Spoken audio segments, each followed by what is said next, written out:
Hello, my beautiful magic people. It's Julio KOG back again with another video.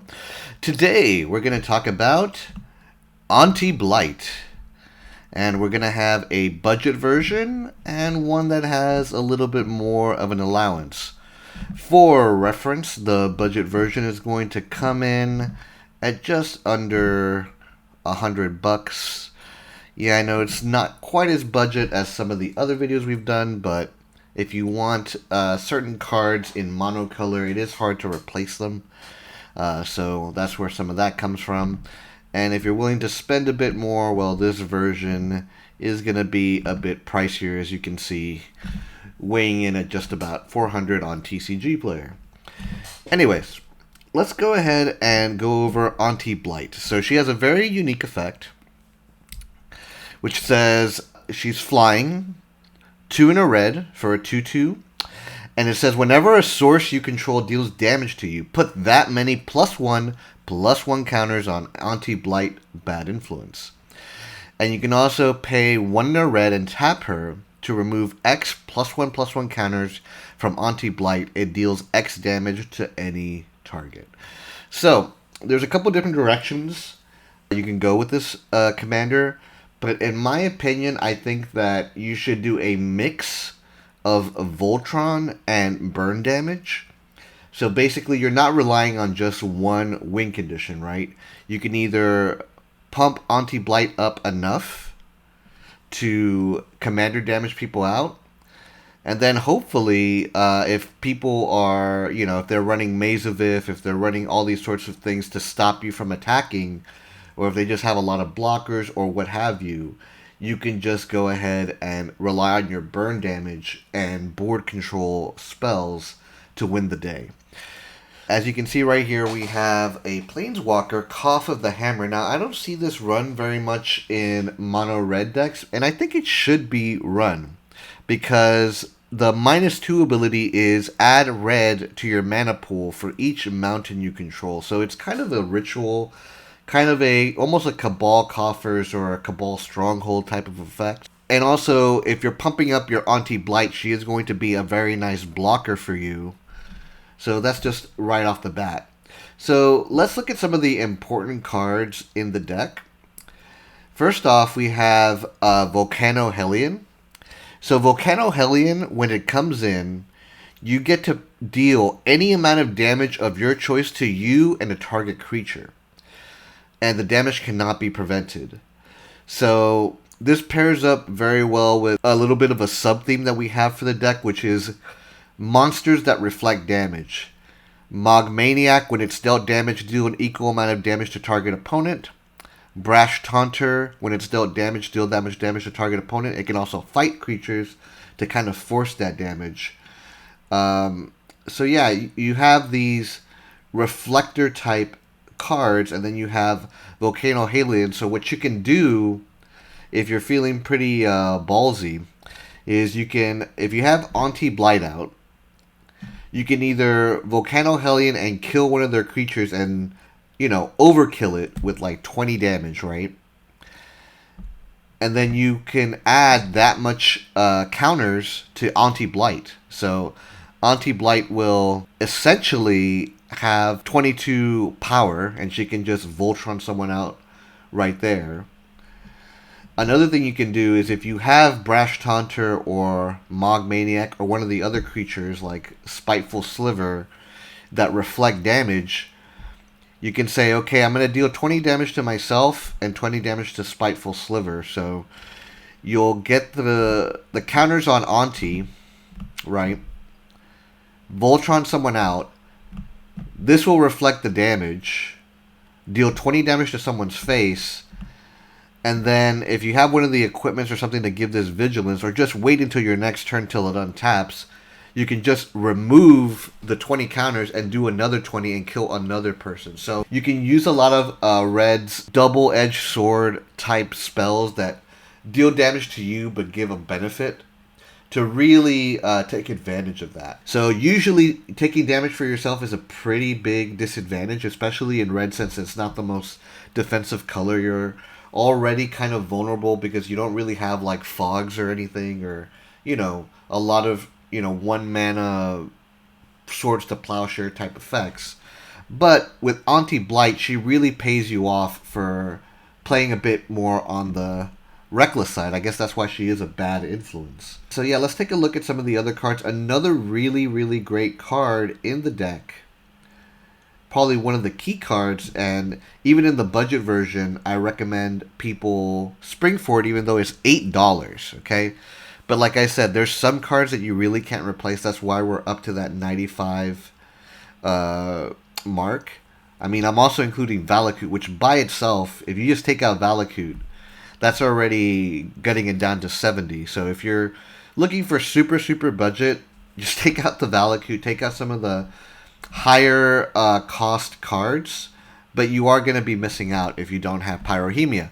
So what Pyrohemia says is, at the end of turn, if no creatures are in play, sacrifice Pyrohemia. And for a single red, you get to deal 1 damage to each creature and each player. This combos fantastically with Auntie Blyte, because Auntie Blyte has 2 power. So you pay 1 red, you deal a damage, right? To each creature and to each player, including yourself. So she's going to take a damage, but then she's going to grow by 1. And then you can just keep pumping into this until everything else on the board is dead, right? And then she's going to be left with however much mana you pumped into it. If you pump in 5, she's going to become a 7/7. She is going to have 6 damage on her, so she is going to be vulnerable to being picked off by little things, but everything else on the board is going to be dead. Your opponents are going to be taking 6 damage. And on top of that, we have other synergies in the deck that take advantage of the Pyrohemia damage being done to creatures.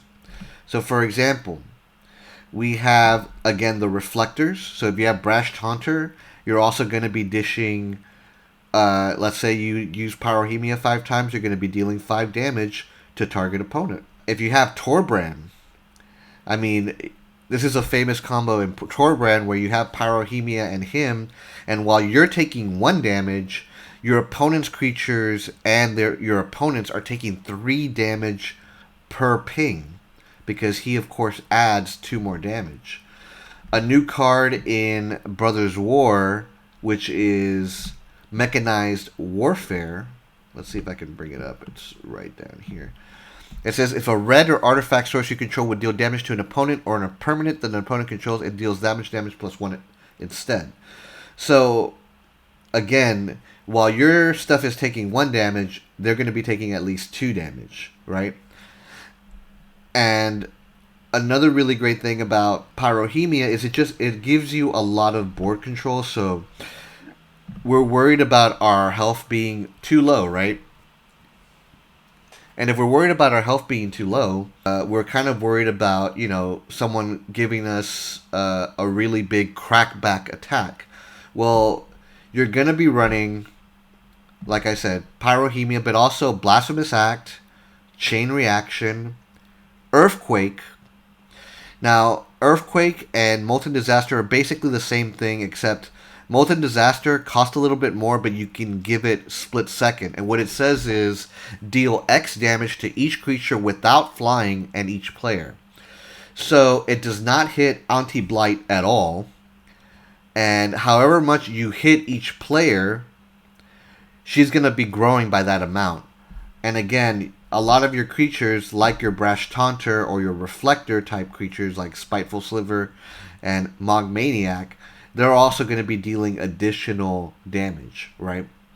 So, again, that's another reason why we're running all those things in tandem. We're really trying to milk the damage as much as possible, not just incidentally running things that hurt us and our opponents, although we are running that as well. 2 of the cards that I think are really good are Citadel of Pain, which says at the end of each player's turn, Citadel of Pain deals X damage to that player, where X is the number of untapped lands he controls. So this is going to encourage players to spend their mana and not have a bunch of things untapped, because Citadel of Pain is going to be dealing them 1 damage for each untapped land. So if you're playing against that Simic player that likes to have everything up at flash speed, they're going to be taking 5 to 7 damage a turn until they knock that off and, tap as much as possible while still having their little responses up.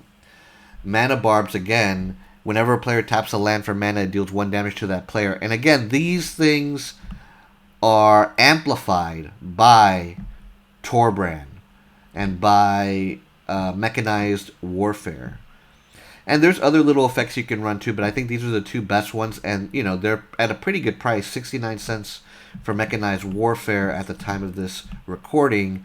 And Torbrand, yes, he's $2, but I think is not really, you can't really replace the amount of damage that Torbrand's going to be adding to your ping effects.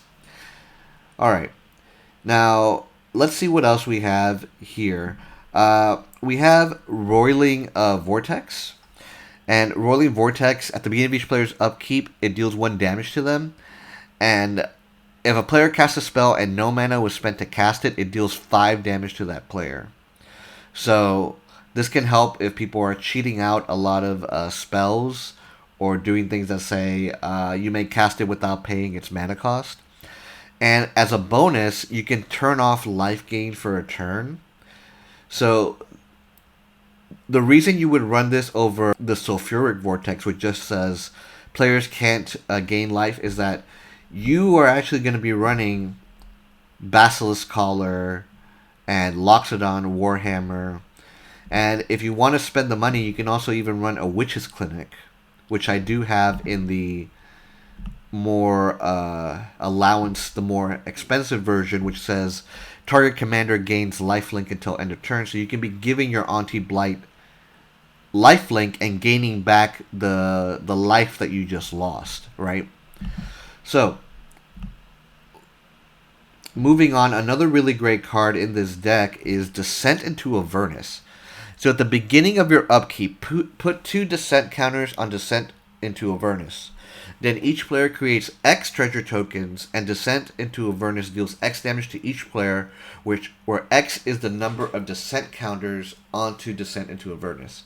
Now, this is a bit of a double-edged sword. It's very risky because you're gaining 2 treasure, but so is everybody else, and then it just multiplies from there. Your first upkeep, you're going to gain 2. Your next upkeep, you're going to gain 4. The one after that, you're going to gain 6 treasure.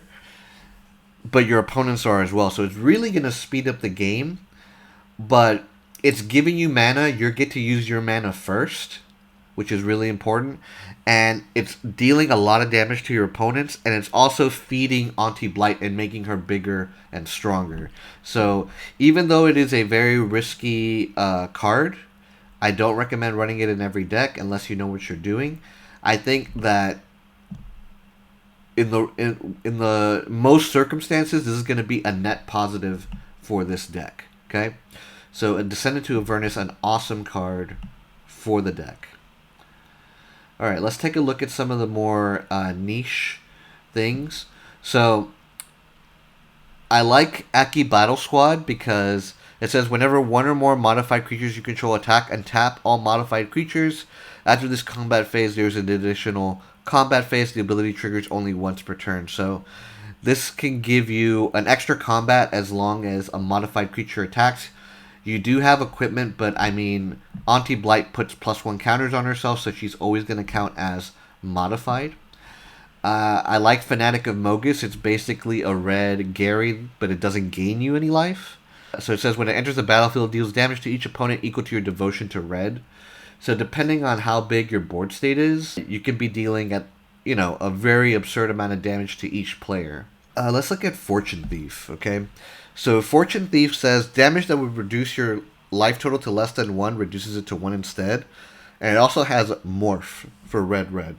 So when you first start playing this deck, you can even kind of sneak this in as a Morph creature and then flip it up whenever you think you need it.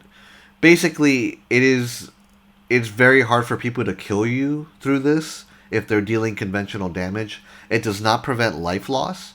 But the other really cool thing about this card is it does not prevent damage. So if you have Fortune Thief and Volcano-Hellion, or another effect that I'm going to go over that's going to deal almost unlimited damage to you, you can straight up say, I'm going to use Volcanohalion, and I'm going to deal 90 damage to myself.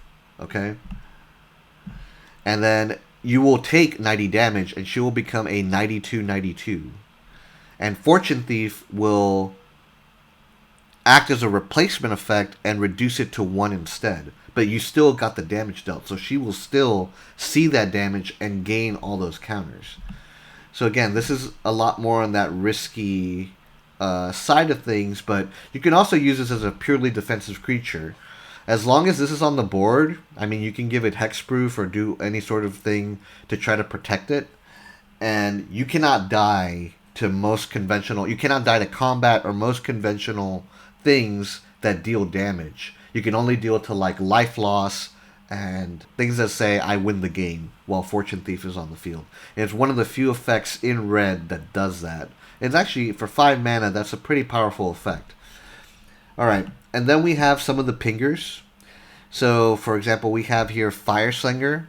Deal 1 damage to target creature or player, and it deals 1 damage to you. Now, this can take out, you know, Esper Sentinel, utility creatures, Birds of Paradise, elves. But another cool thing that you can do is if you just want the counters, you can say, I'm going to deal 1 damage to myself, and then 1 damage to myself. And you can give her 2 counters. Same thing with Goblin Artillery and Orcish Artillery. So they're pretty much the same thing, except one is a Goblin, which is relevant because we are running Goblin Matron, because we have a lot of different Goblins. So we have a bit of a Goblin toolbox, because Goblin Matron can get Brash Tawner, Goro Goro, Goblin Artillery, Mog Maniac. It can get a lot of our Goblin creatures. So the Goblin subtype actually does have a bit of a relevance here, but other than that, Orcish Artillery and Goblin Artillery are functionally the same cards down to the mana cost and power. And what they say is tap, deal 2 damage to target creature or player, and 3 damage to you. So this is basically a bigger version of the Fire Slinger. And you can hit a wider variety of things. One of the really big advantages of this deck is the board control, right? Because there's a lot of things that have 2 toughness that are good utility creatures. You can start blasting things for 2. Yeah, you take 3 damage, but you want to be taking damage. So you take the 3 damage and she becomes a 5/5. You also have the same option that I said before where you can deal 2 damage to yourself and then 3 damage to yourself to grow her by 5. But that should not be your go-to. You should be trying to get value for the damage that you're getting to yourself. You should not be running cards that just say, deal 6 damage to my face, and that's all it does, because you're going to run out of cards that way. You need to be taking away some of the opponent's resources as well, or you're going to be in a bad spot. Okay, I am running Lizard Blades and Rabbit Battery, just because they're very good equipment creatures from Kamigawa. Lizard Blades says equipped creature has double strike, and it only reconfigures for 2, which is a great equip cost. Rabbit Battery, equipped creature gets +1/+1 and has haste. It reconfigures for 1. Again, this is adding to our devotion, and they are good equipments, and if our commander is dead, it's always nice to be able to equip some of the other things that we have here onto our commander. Now, let me talk about Wheel of Misfortune. So, Wheel of Misfortune is an insanely good card in this deck because it says each player secretly chooses a number 0 or greater.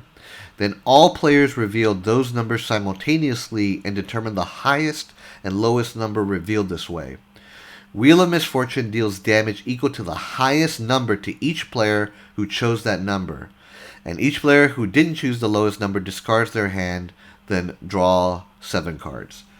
So a lot of people get confused about this. So basically the way that this works is that the lowest number chosen by a player does not get to wheel. The highest number and the middle numbers get to wheel, but only the highest number takes the damage that they chose. So whatever amount of damage you want to deal to yourself, you can do with Wheel of Misfortune. So let's say that you have Auntie Blyte. It's a desperate situation, but you really need that Voltron damage. Well, you can say that you choose 19. And if you choose 19, it's very unlikely that someone else is going to choose 20, right? They're not going to want to take 20 damage. So you're going to take 19 damage. She's going to go up to a 21-21, and then you can Voltron someone out. And then later on, if you get to untap, you can, 1 in a red, deal 19 damage to someone by removing the counters. So that's definitely something to look into, right? Let's talk about Rousing Refrain. So this is a really underrated card. And this is basically our budget version of Jessica's Will. So if you can afford Jessica's Will, or you just happen to have one, I mean, $18 is a lot. It was printed in the Gruul Precon for Commander Legends Baldur's Gate, so that's a great way to pick it up if you haven't gotten one. But if you cannot afford Jessica's Will, Rousing Refrain, I think it's a very solid card in its own right. So it says, add red for each card in target opponent's hand until end of turn you don't lose this mana as steps and phases end, and then you exile it with 3 time counters on it. So what this means is that every time that you play it, it gets suspended again, and in 3 turns you get to play it again. Now, it comes with suspend 1 and a red, right? 1 and a red. So you don't have to cast this for 5. You can suspend it on your second turn for 1 and a red, which is great because that's just right before you can play Auntie Blyte anyway. You're going to be playing Auntie Blyte on turn 3. And then on your, let's see, so turn 3, it goes suspend 2, then it goes suspend 1. So by turn 5, I believe, you'll get a big burst of 7 mana, assuming someone has 7 cards in hand, but 5 to 7 mana is the average that you're going to get. And then it's going to go back into exile, and throughout the game it's going to provide you a lot of value. And it's 49 cents, so this is basically my replacement for Jessica's Will in the budget version of the deck. I also think Flame Rift is pretty good in this, just because it deals 4 damage to each player. You're, again, getting value. You're dealing 4 to yourself, which would give 4 counters to Auntie Blyte, and also softening up the opponents by dealing 4 to the face to each of them. This is definitely more of an optional one. I like Pulse of the Forge. So it says Pulse of the Forge deals 4 damage to target player. Then if that player has more life than you, return the Forge to its owner's hand. So basically, since we're dealing a lot of damage to ourselves, it's very likely that we're going to be lower life than somebody. So if you have a lot of open mana, you can just keep hitting someone for 4 damage until they no longer have higher health than you. So this is just a repeated version, a repeatable source of damage. And of course, in a pinch, you can also just deal the 4 damage to yourself if you need those 4 counters. But, I mean, that seems like a pretty niche scenario. I do recommend running Not of This World because it says counter target spell or ability that targets a permanent you control, and it becomes free. It costs 7 less if it targets a creature you control with power 7 or greater. So it's not going to protect Auntie Blyte right away, but as soon as she gets to 7 power and starts becoming threatening, this becomes online, and you can protect her. I'm also including Will's Reversal, which is another redirect spell, and Bolt Bend. Bolt Bend costs 3 less to cast if you control a creature power 4 or greater. So this becomes 1 red mana, and it can redirect. If they try to Swords to Plowshare, well, now you Swords to Plowshare something else. You get to change the target to whatever you want. Will's Reversal is basically the same thing, except it comes with a chance to double and copy it. And of course, Not of This World is just 0 mana, which on a budget, it's very hard to get like a 0 mana spell. Unlike in our, version with a bit more of an allowance where we have Deflecting Swat weighing in at $60 for that 0 mana interaction. So yeah, these are basically, without Deflecting Swat, I think this is still a very good suite of instant speed protection for your commander. Moving on. So our backup plan is the burn plan. So that's why we are running Stalking Vengeance with Greater Gargadon. Greater Gargadon and also Thermopod. These are great sack outlets for red that allow you to just sacrifice all your creatures on board. It's very hard to interact with Greater Gargadon since it is suspended. And Stalking Vengeance, it says, whenever another creature you control dies, it deals damage equal to its power to target creature or player. So if you want to have one big turn, you know how I said you have to wait to untap her or run some kind of vigilance equipment? Well, with Stalking Vengeance, you don't need to do that. You can Voltron someone out with Auntie Blyte, sacrifice it to Greater Gargadon or Thermopod or one of your other sack outlets, and Stalking Vengeance will deal damage equal to her power to any opponent, right? And another really great card here is Heartless Hidetsugu. So it says it deals damage equal to half that player's life total rounded down.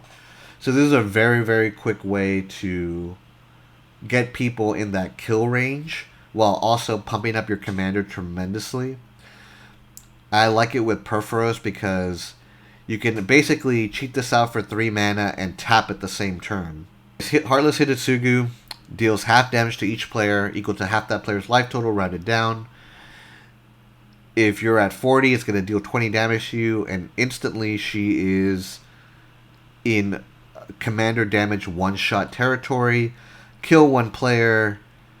When you untap, one in a red, deal 20 damage to someone else. That's already 2 players dead. This is a deck that definitely lives up to the mono red, hyper aggressive, double-edged sword aggro that red is known for. We have a very nice suite of interaction: Wild Magic Surge, Audacious Swap, Chaos Warp. Audacious Swap is great just because it's basically a second copy of Chaos Warp, except it costs 1 more mana, it does not hit enchantments, but if you use the casualty, you get 2 copies of it, which is really, really handy if there's multiple threats on board. Now let's look at our artifact suite, because this is where a lot of our value comes from. So first, we have Basilisk Collar, Batterbone, and Loxodon Warhammer. So these are our sources of lifelink. In the more expensive version, you can run things like Shadow Spear, which is almost $30. Commander's Plate is also a really great card. Champion's Helm, but these are all very expensive equipments. Sword of Fire and Ice is going to let you draw cards, which is something that's going to be an issue in mono red, just getting enough cards. Resurrection Orb, it says whenever a equipped creature dies, return it to the battlefield, which is great, but really we just want this for yet another source of lifelink. But yeah, going back to the equipment here, we have Brass Knuckles, which will give you double strike, and also give other creatures double strike as long as they have another equipment attached to it. So Basilisk Collar does serve a dual purpose because besides having lifelink, like Gorgon's Head, it does provide Death Touch. So it will give our pingers such as Fire Slinger, Goblin Artillery, and Orcish Artillery free reign to do to just basically kill any creature that it deals damage to, right? And it'll also be lifelinking. And another really funny side effect is that if you equip lifelink to Orcish Artillery and Goblin Artillery, instead of dealing 3 damage to you, it's going to heal that damage right back. So you can be getting counters on Auntie Blyte for free. So you can do, okay, I'm going to deal 2 damage to that creature, gain 2 life. I'm going to deal 3 damage to myself, gain that 3 damage right back, and you'll be netting 2 life. And you'll be putting 3 counters on her, or conversely, you can say, deal the first 2 damage to myself, deal the second 3 damage to myself, lifelink that back, I get 5 counters for free on Auntie Blyte. So yeah, I just love all the crazy little synergies that this deck has. It's really funny to me. Um, let's see, what else? Oh, yeah. So, Mask of Memory, this is just for card draw. It says whenever a creature deals damage to a player, you draw 2 cards, and if you do, discard a card. 35 cents, 2 to play, 1 to equip, and it basically draws you a card. Yeah, you have to discard, but that's not really a drawback. I do think Stasis Coffin might be worth it, just because after you swing out with Auntie Blyte, you're going to be kind of vulnerable to the crackback. So being able to give yourself protection until you can untap her again is going to be very, very handy. Two-handed axe gives double strike, but also when equipped, it doubles the creature's power until end of turn. So instead of having to take 20 or a really ridiculous amount of damage to get her to that kill range, you can just play your two-handed axe, and as long as she has 11 power, she's still going to be one-shotting people for commander damage. And honestly, another cheeky thing that you can do is if she's just at 6 power, you can use the adventure, Inspiring Cleave, so give her double strike, play it as a two-handed axe, equip it. So this is 1, 2, 3, 4. So it is 7 mana total, but you'll give double strike and double power. So if she just has 6 power, it'll be double to 12, and then double strike will double that to 24. So you can just, with this one little axe, very easily get to commander one-shot range with Auntie Blyte. So another awesome card I think that really belongs in this deck is Strionic Resonator.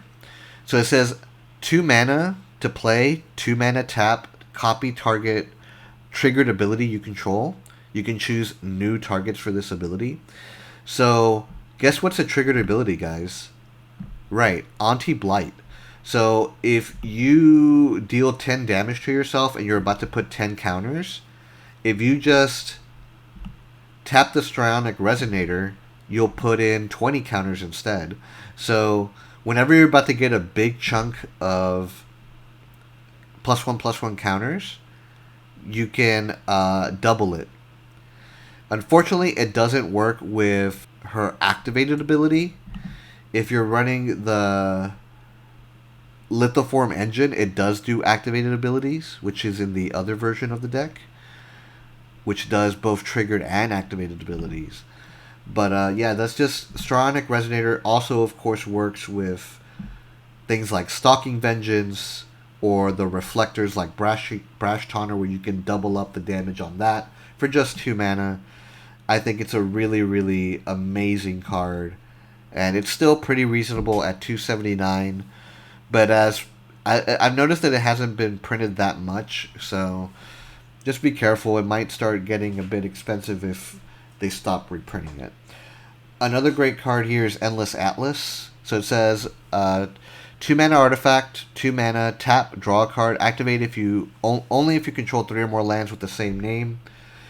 Since we're on a budget, we are running mostly mountains, just basics.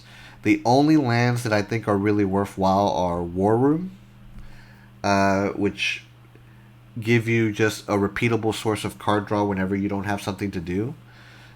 And it's only going to cost you 1 life in a mono deck. And Valakut. And even then, Valakut, honestly, it's nice, but you really don't need it. I think you can cut it pretty comfortably, and you probably won't notice. It seems like a shame to have this many mountains and not run Valakut, but you can easily get away with not running this card, in my opinion, and save yourself the 20 to 25 bucks. Another win condition that I didn't really go over was Torolf. So if you have Torolf and you Blasphemous Act, any excess damage you get to basically fling elsewhere. So combining Torolf with something like Blasphemous Act, Chain Reaction, Earthquake, anything like that, especially if you have like a Mana Geyser. Mana Geyser, I just think, is an incredible way to enable a lot of your X spells. You're just going to win with Torolf. It's almost like a creature version of Repercussion, which again is something that you can run in, not a budget build, repercussion is like 25 bucks. But basically, it says whenever creatures dealt damage, it deals damage to that creature's controller. And for those of you who don't know, what you can do with it is do something like Blasphemous Act. And even if you would die to the Blasphemous Act because of your own creatures, you can stack the triggers that your opponents take the damage first. So as long as all of them will die from the damage, you get to live, because before it kills you, it killed all your opponents. So that's why you might want to consider repercussion if you're not playing on a budget. But if you are playing on a budget, Torolf does a really good job. I mean, I recommend running both. So you'll see Torolf in the non-budget version as well. And yeah, you'll have a really, really awesome time with that. Now let me flip on over to the Auntie Blyte with an allowance. So she has a bit more cash to spend. And let's see some of the differences. So definitely include anger. It is a $4 to $5 card, but it's just great to be able to discard it and give all your creatures haste. It's just an amazing effect. You're going to want the dockside. I mean, again, you have the Goblin Toolbox engine, and a really great thing to toolbox with Goblin Matron is your dockside Extortionist, which is going to give you a big boost of mana. And if you already have dockside, you have a bunch of other great targets like Brash Taunter, Mog Maniac, etc. to look out for and to get. Chandra's Ignition is another really great card. If someone is playing a life gain deck, you already have a counter to that with Voltron damage, because commander damage doesn't care how high your life total is. But for everybody else, let's say you commander out the player at 50 health, then you just Chandra's Ignition and kill everybody else with 20 damage. And the other great thing and great synergy with Chandra's Ignition is that, of course, you have reflector creatures like your Brash Taunter, like your Mog Maniac, like your Ill-Tempered Loner. Not only will you deal 20 damage to each other creature and player, now Ill-Tempered Loner will let you deal that 20 damage again. If you have Mog Maniac out there, you get to deal another 20 damage again. And if you have Torolf, I mean, like, you can just see how quickly the damage can get out of control and cascade and just win the game very easily, right? Another really good include, in my opinion, is the Ozolith. Again, not a budget card. 24 bucks, but for 1 mana, anytime that your Auntie Blyte dies, you get to keep all the +1/+1 counters, and then you get to put them right back on either another creature or right back on Auntie Blyte when you resummon her. So obviously at $24, I really couldn't include this in the budget version, but if you can swing it, if you have a copy, go ahead and put that in there. Tome of Legends has surprisingly become not a budget card. It used to be a budget card. It's now $5, but it's a great source of repeatable card draw. Whenever it enters with 1 page counter on it, and whenever your commander either enters or attacks, you get another page counter, and for a single mana, you get to draw a card. I talked about most of these things, but there's one really important equipment I am going to go over, which is Hammer of Nazan, $20. But when it enters, it automatically attaches. You don't have to pay an equip cost. It gives the creature +2/+0 and indestructible. And any subsequent equipment that you play on it gets attached right away, right? So as long as it's on the field, you can attach any equipment without paying the equipment cost when it first enters. Now, I know what you're thinking, like, this is just a basic indestructible piece, you know, why not just run Darksteel Plate? I mean, you can in addition to this, but one thing that you need to know about the reflector creatures is that if you can get indestructible and lifelink on the same creature, and they're a damage reflector, such as Brash Taunter or Ill-Tempered Loner. Well, actually, Brash Taunter wouldn't work. It has to be a reflector creature that specifically says, whenever it is dealt damage, it deals that much damage to any target, okay?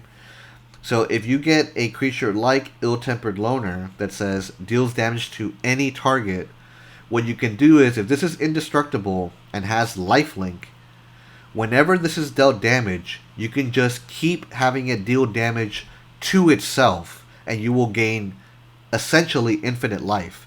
Like if you ping it for 1 damage, right?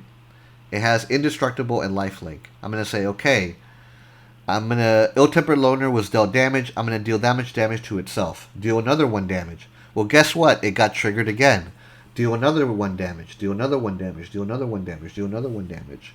And it's just gonna keep dealing 1 damage until you decide to aim it elsewhere, and you have lifelink on it, so you're just going to gain an arbitrarily large amount of life, which will be handy if you want to pay a bunch of into a Volcanic Hellion or a Wheel of Misfortune to boost up your Auntie Blyte to an absurd life total, right? And if there's ever a double damage effect in play, another thing that you can do is just increase the damage. So Ill-Tempered Loner deals damage to itself. Let's say that there's a damage doubler like Furnace of Wrath in play, or Dictate of the Twin Gods. If it's indestructible, forget the lifelink. You can just have it deal, okay, 1 damage to itself becomes 2 damage, becomes 4 damage, becomes 8 damage, becomes 16 damage. And you can just have it keep dealing damage to itself until it has enough to just one-shot someone with direct damage. So that's why it's really cool to do indestructible effects with reflector creatures that specifically have the text deals that damage to any target.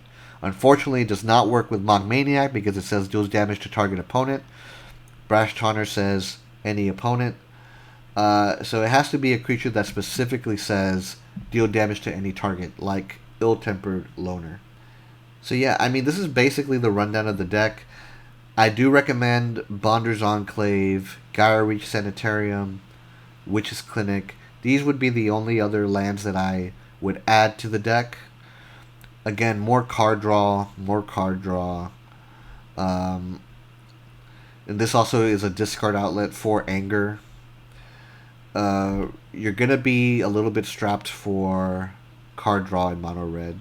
Pretty much no matter what you do, but if you're running things like, Tome of Legends, equipment that draws you cards, and the lands really can help you, especially War Room and Bonder's Enclave, use your excess mana that you're not using to draw. So yeah, guys, that's basically the rundown of Auntie Blyte. Please let me know what you think in the comments. And let me know what you're thinking of about these long-form discussion videos. Peace out.